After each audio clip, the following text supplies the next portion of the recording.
ശാരദാപീഠമായിട്ടുള്ള കാശ്മീരിലും അതുപോലെ തന്നെ സിദ്ധനയനാർമാർ, തമിഴ്നാട്ടിലുള്ള 63 നയനാർമാരുമാണ് ഇതിൻ്റെ പ്രധാന ആചാര്യന്മാരായിട്ട് കാണുന്നത്. ഇവരിലൂടെ അനേകായിരം ഗ്രന്ഥങ്ങളും ഇവിടെ ഉണ്ടായിട്ടുണ്ട്. ഒരുപാട് ഗ്രന്ഥങ്ങൾ, ഒന്നും രണ്ടുമൊന്നുമല്ല, അനേകായിരം ഗ്രന്ഥങ്ങൾ ഉണ്ടായിട്ടുണ്ട്. ഈ സിദ്ധാന്ത ശൈവസം പഠിക്കാൻ ഇറങ്ങുമ്പോൾ നമുക്കുള്ളൊരു പ്രത്യേകത എന്ന് പറഞ്ഞു കഴിഞ്ഞാൽ ഇതിൻ്റെ ബുക്സിൻ്റെ അവൈലബിലിറ്റി ധാരാളമുണ്ട്.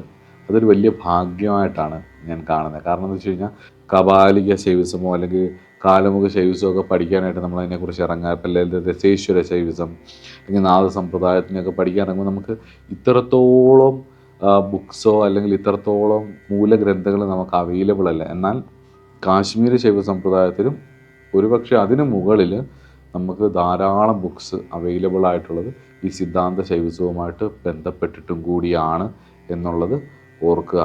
ഒരുപാട് ആചാര്യന്മാർ ഒരുപാട് ഗ്രന്ഥം രചിച്ചിട്ടുള്ളത് കൊണ്ട് ഞാൻ വിസ്താരഭയത്താൽ ഞാൻ എല്ലാം ഒന്നും പറയുന്നില്ല. എന്നാലും കുറച്ച് പ്രധാനപ്പെട്ടത് ഞാൻ എടുത്തതും അതുപോലെ സ്കോളേഴ്സ് കാണിക്കുന്നതുമായിട്ടുള്ള കുറച്ച് ബുക്കുകൾ ഞാൻ പറയാം.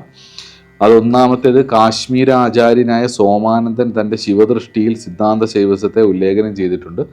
തുടർന്ന് ശ്രീകണ്ഠൻ, രാമകണ്ഠൻ, വിദ്യാകണ്ഠൻ, നാരായണഖണ്ഡൻ എന്നീ ആചാര്യന്മാർ ഈ ദർശനത്തിൽ ആചാര്യന്മാരായി കാശ്മീര ദേശത്തിൽ പറയുന്നു. ഈ സോമാനന്ദൻ, കാശ്മീര ശൈവസ ആചാര്യനായിട്ടുള്ള സോമാനന്ദനെ കുറിച്ച് നമുക്ക് പറയണം. കാരണം എന്ന് വെച്ച് കഴിഞ്ഞാൽ നമ്മൾ ത്രികയെക്കുറിച്ച് പഠിക്കുമ്പോൾ സോമാനന്ദനെ കുറിച്ച് പറയാതിരിക്കാൻ പറ്റത്തില്ല. അപ്പോൾ നമുക്ക് ആ സമയത്ത് അദ്ദേഹത്തെക്കുറിച്ച് കൂടുതലായിട്ട് പറയാം. അപ്പോൾ സോമാനന്ദൻ്റെ ശിവദൃഷ്ടിയിൽ ഈ സിദ്ധാന്ത ശൈവസത്തെ അദ്ദേഹം കോട്ട് ചെയ്തിട്ടുണ്ട്. അതിനുശേഷമാണ് ഈ ആചാര്യന്മാർ കാശ്മീരി ശൈവസത്തിൽ നിന്ന് ധാരാളം ആൾക്കാർ അതിലേക്ക് ഇൻഫ്ലുവൻസ് ആയിട്ടുണ്ട്, അല്ലെങ്കിൽ അതിലേക്ക് സിദ്ധാന്ത ശൈവസത്തിലേക്ക് കോൺട്രിബ്യൂട്ട് ചെയ്തിട്ടുമുണ്ട്.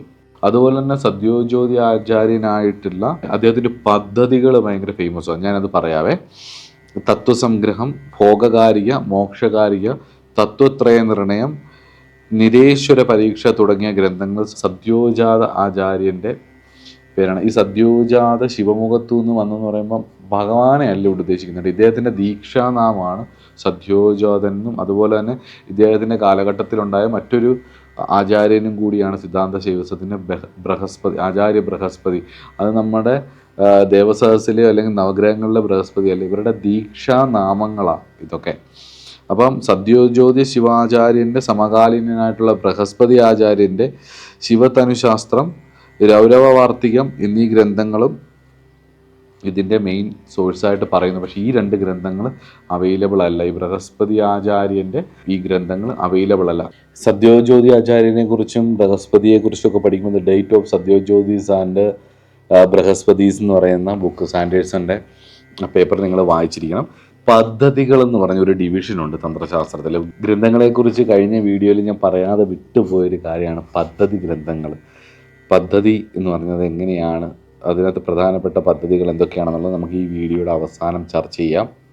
നമ്മൾ ഓരോ വീഡിയോസ് ചെയ്ത് കഴിയുമ്പോഴും കുറേ കാര്യങ്ങൾ നമ്മൾ മിസ്സായി പോകും. നമുക്ക് എല്ലാ കാര്യങ്ങളും ഒന്ന് ചേർത്ത് വാസ്തവത്തിൽ ഇതിനകത്ത് ഉൾക്കൊള്ളിക്കാൻ പറ്റത്തില്ല. ഞാനിതൊരു നിങ്ങൾക്കൊക്കെ ഒരു തുടക്കമായിട്ട് കാണട്ടെ എന്ന് വിചാരിച്ചിട്ടാണ് ഈ വീഡിയോസ് ചെയ്യുന്നത്. ഇതിൽ ഞാൻ പറയുന്ന കാര്യങ്ങളിലൂടെ നിങ്ങൾ പഠിക്കുകയും അന്വേഷിക്കുകയും ഒക്കെ ചെയ്ത് നിങ്ങൾക്ക് മുന്നോട്ട് പോകാൻ കഴിഞ്ഞാൽ നിങ്ങൾക്ക് ഞാൻ പറയാതെ വിട്ടുപോയതോ അല്ലെങ്കിൽ ഞാൻ കാണാത്തതോ ആയിട്ടുള്ള ഒരുപാട് വിഷയങ്ങൾ നിങ്ങൾക്ക് കിട്ടുകയും നല്ല സ്കോളേഴ്സ് ആവാനും അതുപോലെ തന്നെ നല്ല സാധകരാവാനും പറ്റും. തന്ത്രശാസ്ത്രം എന്ന് പറയുന്ന ശാസ്ത്രത്തിൻ്റെ ഒരു പ്രത്യേകത എന്ന് പറയുന്നത്, ഇപ്പം ഞാൻ ഈ ക്ലാസ്സുകൾ എടുക്കുന്നത് ആ ഋഷിമാർ പറഞ്ഞിട്ടുള്ള തന്ത്രശാസ്ത്രത്തിൻ്റെ ബേസിക് ലെവൽ വെച്ചിട്ടാണ്. തന്ത്രശാസ്ത്രത്തിൽ ഒരു സൈഡിൽ ശാസ്ത്രം നന്നായിട്ട് പഠിക്കണം, മറ്റൊരു സൈഡിൽ നന്നായിട്ട് സാധനയും ചെയ്യുകയും വേണം.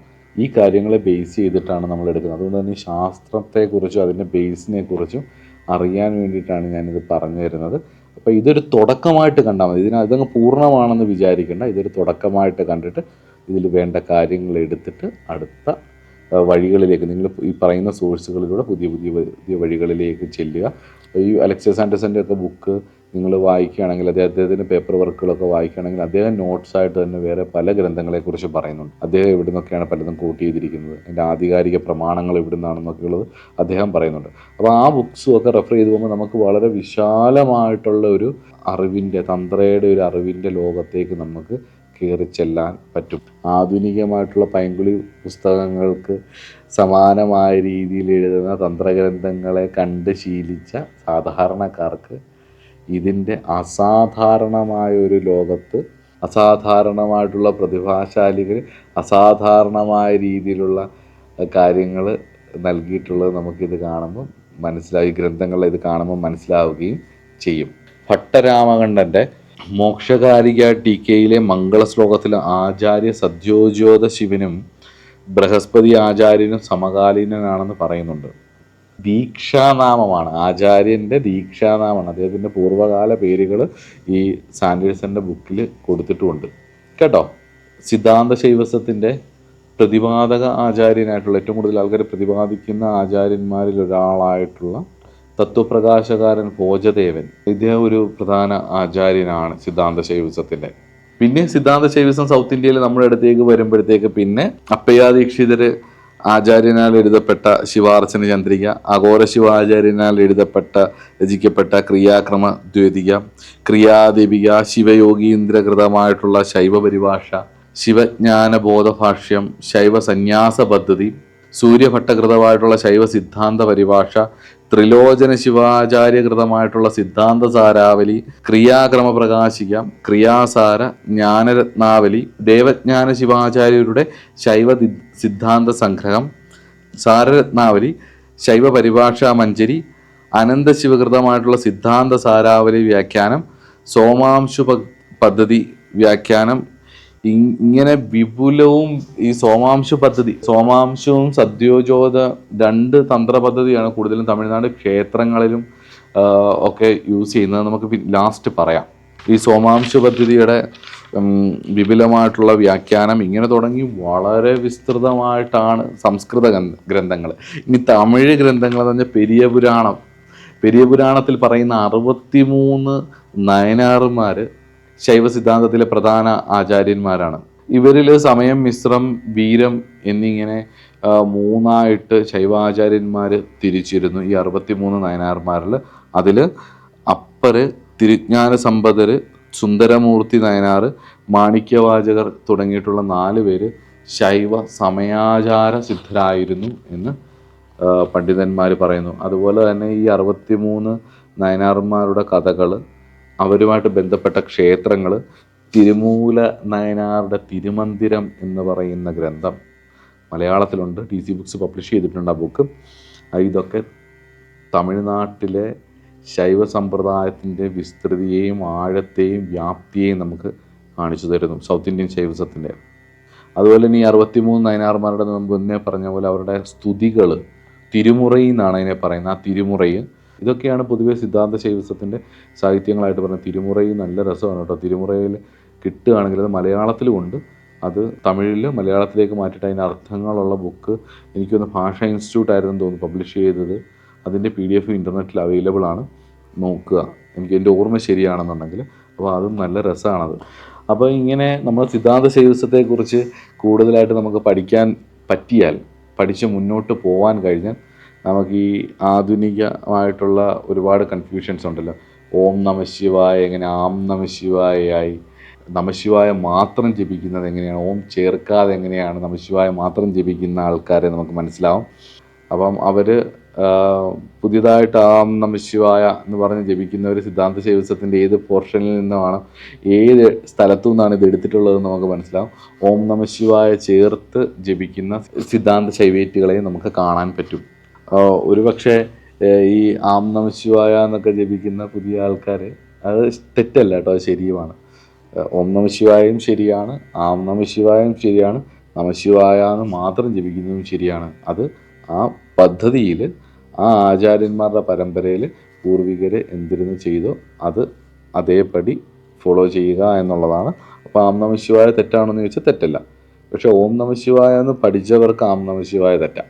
പുതിയതായിട്ട് ഒരാൾ അതിനെക്കുറിച്ച് പഠിക്കുകയാണെങ്കിൽ ആം നമഃശിവായ എന്നുള്ള സിദ്ധാന്ത ശൈവസത്തിൻ്റെ ചില പദ്ധതികളിൽ കാണുന്ന, അല്ലെങ്കിൽ രസേശ്വര ശൈവസത്തിൽ കാണുന്ന ചില പദ്ധതികൾ എടുത്ത് ഉപയോഗിക്കുന്നതുകൊണ്ട് കുഴപ്പമില്ല. പക്ഷേ അത് പഠിച്ചു കഴിഞ്ഞാൽ നമുക്ക് മനസ്സിലാവും ഇതിൻ്റെ സോഴ്സ് എവിടെ നിന്നാണ്. ഈ സോഴ്സ് മനസ്സിലാക്കാതിരിക്കാനായിരിക്കും പുതിയ കുറേ ആചാര്യന്മാർ പറയുന്നത് നിങ്ങൾ ബുക്ക് വായിക്കേണ്ട, എല്ലാം ഉള്ളിൽ നിന്ന് തന്നെ വരും എന്നൊക്കെ ഉള്ളത്. അപ്പോൾ എൻ്റെ അഭിപ്രായത്തിൽ നിങ്ങൾ സാധനയും ചെയ്യണം, അതോടൊപ്പം തന്നെ തപസ്സിനോടൊപ്പം തന്നെ സ്വാധ്യായ നിരതനുമായിരിക്കണം. അതിനു വേണ്ടിയിട്ടാണ് ഇത്രത്തോളം ഗ്രന്ഥങ്ങൾ കോൺട്രിബ്യൂട്ട് ചെയ്തതും. അത് ഈ ബുക്ക് വായിക്കേണ്ട എന്ന് പറയുന്ന ആചാര്യന്മാരും അവരുടെ ഐഡിയാസ് ബുക്സായിട്ട് പബ്ലിഷ് ചെയ്യുകയും ബ്ലോഗായിട്ട് എഴുതുകയും ചെയ്യുന്നുണ്ട്. അപ്പം എക്കാലവും പഠനവും മനനവും അതോടൊപ്പം തന്നെ സാധനയും വേണ്ടത് തന്നെയാണ് എന്നുള്ളത് സാധകർ ഓർത്തു വെക്കുക. അപ്പം അതിന് വേണ്ടിയിട്ടാണ് ഞാൻ ഈ മുകളിൽ കുറേ പുസ്തകങ്ങൾ, സംസ്കൃത ഗ്രന്ഥങ്ങളെക്കുറിച്ച് പറഞ്ഞത്. ഞാൻ കുറച്ച് ഇംഗ്ലീഷ് ടെക്സ്റ്റുകളും കൂടി പറയാം. ശൈവ സിദ്ധാന്ത, സച്ചിദാനന്ദൻ പിള്ളൈ എന്ന് പറഞ്ഞ ഒരാളുടെ ഒരു ബുക്കുണ്ട്. അതുപോലെ തന്നെ പരഞ്ജോത് എന്ന് പറഞ്ഞ ആളുടെ ശൈവ സിദ്ധാന്ത ബുക്സ് ഉണ്ട്. ടി ഗണേശൻ എന്ന് പറഞ്ഞിട്ട് എഴുതിയ ആളുടെ ശൈവ സിദ്ധാന്ത എന്ന് പറഞ്ഞൊരു ബുക്കുണ്ട്. അതുപോലെ തന്നെ ഫ്രാൻസിസ് കിങ്ബെറിയുടെ Shaiva Siddhanta is it of Dravidian origin എന്ന് പറഞ്ഞിട്ടൊരു ബുക്കുണ്ട്. ഇതൊക്കെ ഇൻ്റർനെറ്റിൽ അവൈലബിൾ ആണ്, പലതും വാങ്ങിക്കാനും കിട്ടും കേട്ടോ. അതുപോലെ ശൈവ ആൻഡ് താന്ത്രിക് ട്രഡീഷൻ എന്ന് പറഞ്ഞിട്ട് ഡൊമിനിക് ഗുഡ്ഹോളിൻ്റെ പഠനങ്ങളുണ്ട്. ഉറപ്പായിട്ടും ഇത് പഠിക്കണം. ഡൊമിനിക് ഗുഡ്ഹോളിൻ്റെ ശൈവ സിദ്ധാന്തത്തെക്കുറിച്ചുള്ള കണ്ടെത്തലുകൾ ധാരാളമുണ്ട്. അപ്പം ഞാൻ ഈ പറയുന്ന പല സാധനങ്ങളും അദ്ദേഹത്തിൻ്റെ പേപ്പറുകളിൽ നിന്നൊക്കെ എനിക്കാണ് ഒരുപാട് ഇൻഫർമേഷൻസ് ഞാൻ എടുത്തിട്ടുമുണ്ട്. അതുപോലെ തന്നെ നിരവധി പുസ്തകങ്ങളുണ്ട്. ഈ വിഷയത്തിൽ താല്പര്യമുണ്ടെങ്കിൽ അതൊക്കെ വായിക്കുക വേണം. എനിക്ക് ഈ സമയത്ത് വായിക്കണ്ട എന്ന് പറയുന്ന പുതിയ ആചാര്യന്മാരുടെ വാക്ക് കേൾക്കുന്ന ആൾക്കാരുടെ ഇടയിൽ എനിക്ക് പറയാനുള്ളത് കുഞ്ഞുണ്ണി മാഷിൻ്റെ ഒരു കവിതയാണ്. നമ്മുടെ മലയാളികൾക്ക് കുഞ്ഞുണ്ണി മാഷിനെ അറിയാത്തവരായിട്ട് ആരുമില്ല. ഇപ്പം എൻ്റെയൊക്കെ ചെറുപ്പത്തിൽ ഞാൻ സ്കൂളിലൊക്കെ പഠിക്കുന്ന സമയത്ത് കുഞ്ഞുണ്ണി മാഷിൻ്റെ കവിതകളൊക്കെ വളരെ പ്രാധാന്യത്തോടുകൂടി സാറന്മാർ പഠിപ്പിക്കുമായിരുന്നു. ഇന്ന് കുഞ്ഞുണ്ണി മാഷ് ആരാന്ന് പോലും പലർക്കും പുതിയ ജനറേഷൻ ജെൻസിക്കൊന്നും അറിയുമെന്ന് തന്നെ സംശയമാണ്. പക്ഷേ കുഞ്ഞുണ്ണി മാഷ് പറഞ്ഞ ഒരു കാര്യമാണ് എനിക്കിവിടെ പറയാനുള്ളത്. ഈ ഗ്രന്ഥങ്ങളെ ഞാൻ കൂട്ടി ചെയ്യുന്നത് അതുകൊണ്ടാണ്. വായിച്ചാലും വളരും, വായിച്ചില്ലേലും വളരും. വായിച്ചാൽ വളർന്ന് വിളയും, വായിക്കാതെ വളർന്നാൽ വളയും എന്ന് കുഞ്ഞുണ്ണി മാഷ് പറഞ്ഞ 4 ലൈനിൽ അദ്ദേഹം വലിയ ആശയങ്ങൾ ചെറിയ വാക്കുകളിലൂടെ സിമ്പിളായിട്ട് പറഞ്ഞ വായിക്കാതെ വളർന്നാൽ വളയും, വായിച്ച് വളർന്നാൽ വിളയും. അതിലൊരു സംശയവുമില്ല. നമ്മുടെ ചിന്ത അതിനനുസരിച്ച് മാറുകയും ചെയ്യും. വായിച്ചാൽ മാത്രം പോരാ, അതിനോടൊപ്പം സാധനയും കൂടി ചെയ്യണം. തന്ത്രശാസ്ത്രം അതാണ് പറയുന്നത്.